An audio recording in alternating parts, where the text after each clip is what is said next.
To introduce my mother-in-law, Clara, my wife, Michelle, and my daughter, Sylvia. Whoa, where's the rest? Never met the quota. My units are up from last week. So is quota.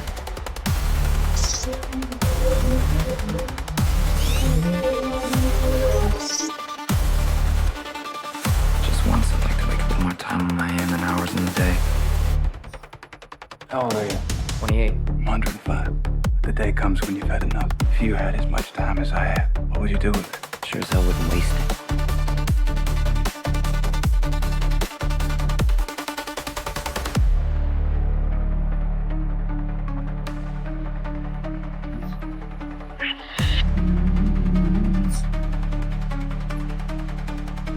The last time anyone saw him alive, there was over a century on that clock. Well, follow the time. His name is Will Salas. You can't hide 100 years in the ghetto. You know that time will get you killed. Hey, Mom, I'm gonna get out of here. I just wouldn't know what to do if I lost you. I don't believe we've had the pleasure of your company before, Mr. Salas. Will Salas.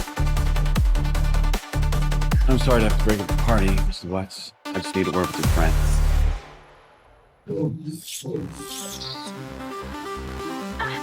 This is my destiny.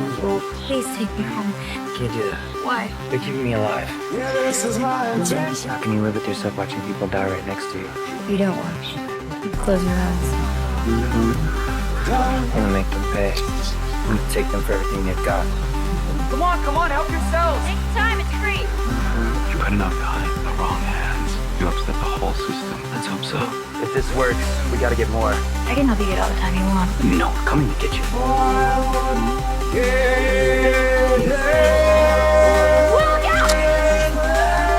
His crime wasn't taking time.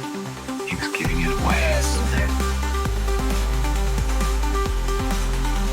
यह एक ऐसी दुनिया है जहां पैसों की कोई value नहीं, यहाँ टाइम ही सब कुछ है। यहाँ अगर आपको कोई चीज खरीदनी है तो आपको उस चीज के बदले अपनी जिंदगी का कुछ टाइम देना पड़ेगा, तब जाकर आप उस चीज को खरीद पाएंगे। लेकिन इस दुनिया में एक अच्छी जिंदगी गुजारने के लिए आपके पास टाइम का होना भी जरूरी है, क्योंकि यहाँ जब किसी इंसान की एज 25 साल तक पहुंच जाती है तो उस इंसान के हाथ पर 1 साल का टाइम स्टार्ट हो जाता है। जिस पल काउंटडाउन 0 हुआ, उसी पल वह इंसान खत्म। अमीरों के पास इतना टाइम था कि वह 1000 साल की जिंदगी भी जी सकते थे। अमीरों ने खुद के लिए एक अलग दुनिया बना ली थी जहां वो लोग एक सुकून भरी जिंदगी गुजार रहे थे, लेकिन वहीं दूसरी तरफ गेटो सिटी में रहने वाले गरीब लोग दिन रात मेहनत करके खुद के लिए टाइम कमाते थे, नहीं तो उनकी जिंदगी खत्म हो जाएगी। इन्हीं गरीबों की बस्ती में विल नाम का एक लड़का रहता था जिसकी घड़ी में सिर्फ 23 घंटे ही बचे थे। विल अपनी मॉम के साथ रहता था। अब क्योंकि 25 साल के बाद उम्र रुक जाती है, इसीलिए उसकी माँ 50 साल की होकर भी बहुत जवान दिख रही थी। आज विल की माँ का 50वां जन्मदिन था। विल अपनी मॉम का बर्थडे सेलिब्रेट करने के लिए पिछली रात ओवर टाइम करके एक शैंपेन की बोतल लाया था। यह देखकर विल की मॉम बहुत खुश हो जाती है और वो विल से कहती है कि मैं अपने पोतों को देखना चाहती हूँ, तुम किसी लड़की को डेट क्यों नहीं करते? जिस पर विल जवाब देता है कि इन सब चीजों के लिए टाइम किसके पास है। विल की मॉम ने उससे कहा कि इलेक्ट्रिसिटी बिल और बैंक से लिया हुआ लोन कल की डेट तक मुझे क्लियर करना होगा, नहीं तो हमें फाइन पड़ सकता है। इसीलिए अब मैं जा रही हूँ और कल रात तक सभी बिल्स और बैंक के लोन्स जमा करवा कर वापस आऊंगी। उसने कहा कि मेरे पास सिर्फ 3 दिन का टाइम है। इलेक्ट्रिसिटी बिल और बैंक का लोन चुकाने में मेरे पास लगभग सारा टाइम खर्च हो जाएगा, इसीलिए कल शाम को तुम जरूर बस स्टॉप पर मेरा इंतजार करना, ताकि मेरा सारा टाइम खत्म होने से पहले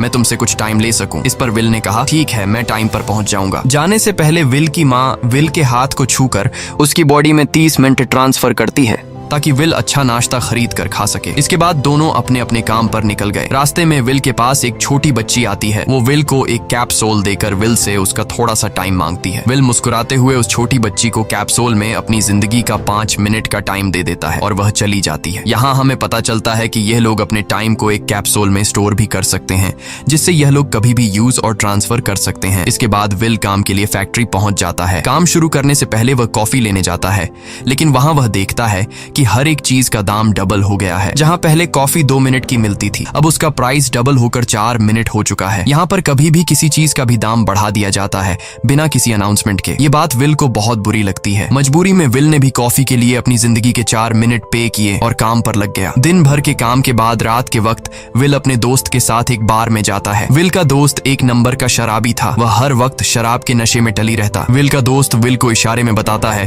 कि वह आदमी सबको फ्री में दारू पिला रहा है और उसके पास बहुत ज्यादा टाइम है। ये सुनकर विल ने जब उस आदमी की तरफ देखा तो उसे चारों तरफ से लड़कियों ने घेरा हुआ था। विल की जब उस आदमी की घड़ी पर नजर गई तो उस आदमी के पास 116 साल का टाइम था। ये देखकर विल समझ जाता है कि यह आदमी ग्रीनिच सिटी से है, क्योंकि गेटो सिटी में लोगों के पास ज्यादा से ज्यादा 2 दिन का टाइम होता है। विल उस आदमी के पास आया और उसे वार्न करने लगा कि यहाँ पर तुम्हें नहीं होना चाहिए था, यहाँ चोरों का खतरा है, ये लोग तुम्हें मारकर तुम्हारा टाइम चुरा लेंगे, इसलिए जल्दी से यहाँ से निकल जाओ। लेकिन वो आदमी विल की बातों को सीरियस नहीं लेता और उसे इग्नोर करके ड्रिंक करने लग जाता है। तभी उस बार में फोर्टिस नाम का एक गैंगस्टर अपने ग्रुप के साथ आया, जिसे देखकर सारे लोग बाहर निकल भागे। दरअसल यह शहर के सबसे बड़े गुंडे हैं जो लोगों से जबरदस्ती टाइम चुराते हैं। विल का दोस्त विल को पकड़कर ले जाने लगा, लेकिन विल ने जाने से इनकार कर दिया और वहां एक कोने में छिपकर सब कुछ देखने लगा। फोर्टिस उस अमीर आदमी से उसका सारा टाइम लूटने आया था। फोर्टिस उस अमीर आदमी को चैलेंज करता है कि चलो पंजा लड़ाते हैं और जो हारेगा वह अपना सारा टाइम जीतने वाले को दे देगा। ये टाइम फाइट आर्म रेसलिंग की तरह थी, जिसमें 2 लोगों को एक दूसरे की कलाई पकड़नी होती थी। जिस भी इंसान की कलाई नीचे होती थी उसका टाइम घटने लगता था और वो टाइम उस आदमी के हाथ में ट्रांसफर होने लगता था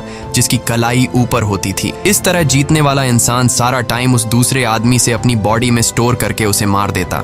फोर्टिस उस आदमी से कहता है, क्या तुम इसके लिए तैयार हो? इस पर उस अमीर आदमी ने कहा कि मैंने बहुत ज्यादा ड्रिंक की हुई है, इसलिए मुझे कुछ टाइम चाहिए, उसके बाद मैं तुम्हारे चैलेंज के लिए तैयार हूँ। फोर्टिस कहता है कि ठीक है, ये तुम्हारी आखिरी ख्वाहिश है, जाओ, मैं तुम्हें तैयार होने के लिए कुछ मिनट देता हूँ। फोर्टिस उसके साथ अपना एक आदमी भी भेज देता है ताकि यह भाग न सके। वो अमीर आदमी बाथरूम में आकर बहुत ज्यादा उल्टियां करने लग जाता है, क्योंकि उसे काफी चढ़ गई थी। इसलिए अगर वो इस हालत में फोर्टिस से पंजा लड़ता तो इस अमीर आदमी का हारना कंफर्म था। तभी विल वहां पर आ जाता है। वो फोर्टिस के आदमी को मारकर उस अमीर आदमी को अपने साथ उस जगह से बाहर निकाल लेता है और उसे फोर्टिस से बचाकर एक सेफ जगह पे ले आया। विल ने उस अमीर आदमी से कहा कि मैंने तुमसे कहा भी कि तुम्हारी जान को खतरा है, तुम जानबूझकर अपना टाइम क्यों बर्बाद कर रहे हो। वो आदमी विल को अपना नाम हेनरी बताता है और वो विल से पूछता है कि तुम्हारी उम्र कितनी है। विल ने बताया 28 साल। हेनरी ने कहा मेरी उम्र 105 साल है और अब मैं जिंदगी से थक चुका हूँ। मैंने अपनी लाइफ में हर एक चीज का मजा लिया है और अब मुझे इस जिंदगी की जरूरत नहीं है, मैं जीना नहीं चाहता। ये सुनकर विल ने हैरानी से पूछा, आखिर तुम कहना क्या चाहते हो? इस पर हेनरी ने कहा, लगता है तुम अब तक हकीकत से अनजान हो। क्या तुमने कभी सोचा है कि इस दुनिया में अलग अलग टाइम जोन्स क्यों बनाए गए हैं? आखिर क्यों तुम्हारे टाइम जोन गेटो में किसी भी वक्त चीजों के दाम और टैक्स बढ़ा दिए जाते हैं? दरअसल महंगाई जानबूझकर बढ़ा दी जाती है ताकि गरीब लोग मरते रहें और उनकी मौत का फायदा ग्रीनविच टाइम जोन के अमीर लोगों को होता रहे। असल में ये सारा सिस्टम उन्हीं का बनाया हुआ है। जरा सोचो, वहाँ ग्रीनविच टाइम जोन में लोगों के पास जीने के लिए हजारों साल हैं, लेकिन यहाँ गेटो में तुम लोग हर रोज जीने के लिए मेहनत मजदूरी करते हो। ऐसा इसलिए है क्योंकि उन्होंने तुम्हें यह करने के लिए मजबूर किया है। वो लोग तुम लोगों को ज्यादा टाइम देना ही नहीं चाहते ताकि तुम लोग मजबूरी में उनके लिए काम करते रहो। वो लोग महंगाई बढ़ाकर तुम्हें ज्यादा से ज्यादा टाइम खर्च करने पर मजबूर करते हैं ताकि तुम्हारे टाइम से वो हमेशा की जिंदगी जी सकें। उन्होंने अपनी जिंदगी का हर एक दिन गरीबों की मौत से इकट्ठा किया है और मैं ऐसी जिंदगी बिल्कुल भी नहीं जीना चाहता जो किसी गरीब मजबूर इंसान की मौत से मिली हो। यह सब सुनकर विल समझ गया कि हेनरी बहुत ही नेक दिल इंसान है। हेनरी ने विल से आगे पूछा, अगर तुम्हारे पास मेरे जितना टाइम होता तो तुम क्या करते? विल ने मुस्कुराकर कहा कि सबसे पहले मैं बार बार टाइम को देखना छोड़ देता, क्योंकि उस वक्त भी विल के पास सिर्फ 18 घंटे होते हैं। वो सोने से पहले, सोने के बाद, खाना खाते टाइम हर वक्त अपनी घड़ी देखता रहता है, क्योंकि मुझे डर लगता है कि कहीं मेरा टाइम खत्म न हो जाए और मैं मर न जाऊं। विल कहता है कि मेरी मॉम घर संभालने के लिए बहुत ज्यादा मेहनत करती है। अगर मेरे पास तुम्हारी तरह इतना ज्यादा टाइम होता तो मैं अपनी मॉम के लिए ग्रीनविच सिटी में एक अच्छा घर खरीदता और हम दोनों वहाँ पर खुशी से जिंदगी गुजारते। इसके बाद विल ने हेनरी से कहा, आज रात हमें यहीं रुकना होगा, सुबह तक खतरा टल जाएगा, तब तुम वापस अपने घर लौट जाना। इसके बाद ये दोनों सो जाते हैं। सुबह उठकर हेनरी देखता है कि विल अभी भी सो रहा है। वो विल के पास आता है और उसके पास जितना भी टाइम होता है वो सारा का सारा विल को ट्रांसफर कर देता है और अपने पास कुछ ही मिनट बचाकर एक ब्रिज के ऊपर जाकर बैठ जाता है। विल जब नींद से जागा तो उसने देखा कि हेनरी वहां से जा चुका है। तभी हमेशा की तरह नींद से जागने के बाद विल ने अपनी घड़ी में नजर डाली। विल की घड़ी में 116 साल ऐड हो चुके थे। यह देखकर उसकी आंखें खुली की खुली रह गईं। उसे लगा कि वो अभी भी नींद में है और सपना देख रहा है। इसी दौरान विल की नजर विंडो पर पड़ी जिस पर लिखा था, मेरा टाइम बर्बाद मत करना। वो समझ जाता है कि हेनरी ने मुझे अपना सारा समय दे दिया है। तभी विल ने हेनरी को दूर एक ब्रिज के किनारे पर बैठे देखा। विल जल्दी से हेनरी की तरफ भागा, लेकिन अब बहुत देर हो चुकी थी क्योंकि हेनरी के पास अब बस कुछ ही सेकंड्स बचे थे और थोड़ी देर बाद वो एक झटके से मरकर ब्रिज से नीचे पानी में गिर गया। विल को हेनरी की मौत का बहुत ज्यादा दुख होता है। अब विल के पास 116 साल की जिंदगी थी और वो समझ जाता है कि अगर मैं यहाँ पर रहा तो लोग समझेंगे कि हेनरी को इसी ने मारा है। विल जल्दी से अपने दोस्त के पास जाता है। विल का दोस्त विल के हाथ में इतना सारा टाइम देखकर शॉक रह जाता है, जिसके बाद विल ने अपने दोस्त को दोस्ती की खातिर 10 साल का टाइम दिया। ये देखकर विल का दोस्त उसका दिल से शुक्रिया अदा करता है। विल कहता है कि यहाँ रहना मेरे लिए अब ठीक नहीं, क्योंकि इतने ज्यादा टाइम को देखते हुए मेरा टाइम छीनने के लिए कोई भी मुझे मार सकता है। अब मैं अपनी माँ के लिए ग्रीनविच सिटी में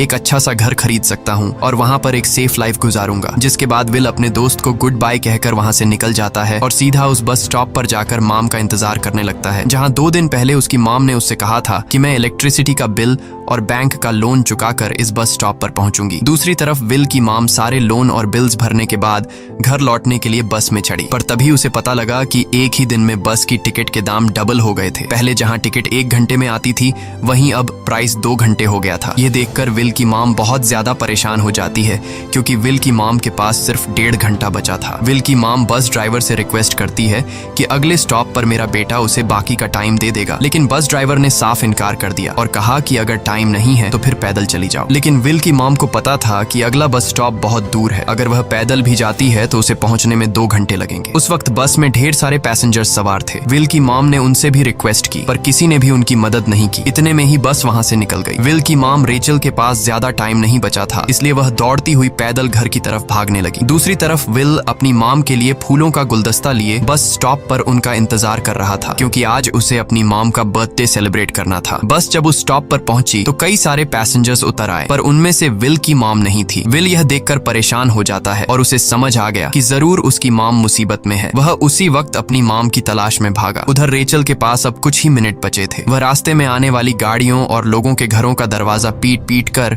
उनसे थोड़ा समय उधार मांग रही थी, लेकिन कोई भी उसकी मदद करने को तैयार नहीं था। इधर विल जब कुछ दूर गया तो उसे उसकी मॉम दौड़ती हुई नजर आ गई। अपनी मॉम को भागते हुए देख विल समझ गया कि उनके पास ज्यादा टाइम नहीं है। वह अपना हाथ आगे करके तेजी से उनकी तरफ दौड़ने लगा। उधर रेचल के पास अब सिर्फ 10 सेकंड्स ही रह गए थे। वह भी पूरी तेजी से विल की ओर भाग रही थी, लेकिन जैसे ही रेचल अपने बेटे विल के पास पहुंची,